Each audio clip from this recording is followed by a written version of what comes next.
মেয়েদের শরীর নিয়ে ইয়ার্কি, মেয়েদের শরীর নিয়ে কথোপকথন, যে যেখানে শুনবেন সেখানেই সেই লোকটাকে কিন্তু থামান। মেয়েদের সম্মান নিয়ে প্রতিবাদ, এবং সেখানে প্রতিনিয়ত মেয়েদেরকেই অসম্মানিত হতে হচ্ছে। মেয়েদের সম্বন্ধে কথা বলতে গেলেই শুধুই তার শরীর নিয়ে কথা বলতে হবে। মেয়েরা তো শুধু শরীর সর্বস্ব একটা পদার্থ নয়।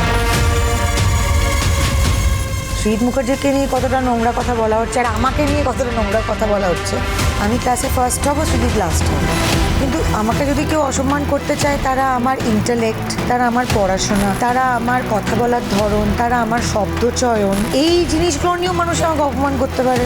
যে উনি অশিক্ষিত, ওনার কথা বলা ঠিক নেই, উনি কম পড়াশোনা করেছেন।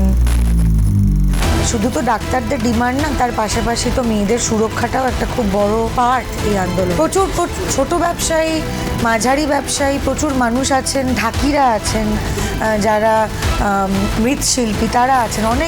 অনেকের জীবিকা পুজোর সঙ্গে যুক্ত। এবং আমরা প্রথম থেকেই বলেছি যে কারুর পেটে লাথি মারা এই আন্দোলন বা এই প্রতিবাদের ডিমান্ড নয়। না, ধর্ণা উঠেছে, আন্দোলন শেষ হয়। বাস্তব জীবনে এই নারীদের কোনো সুরক্ষা নেই, এই নারীদের কোনো সম্মান নেই। তো শুধু 5 দিন মা দুর্গাকে সম্মান করব, 360 দিন মেয়েদের শরীর নিয়ে আক্রমণ করব, মেয়েদের জামা কাপড় নিয়ে আক্রমণ করব, মেয়েদের স্বাধীনতা নিয়ে প্রশ্ন তুলব। এটা তো একটা সাংঘাতিক হিপোক্রেসি না আমাদের সমাজে। ঠাকুরকে বলবো যাতে গোড়া থেকে মানসিকতার অদল বদলটা শুরু হতে হবে, এবং এটা প্রত্যেকের বাড়ি থেকেই হতে হবে।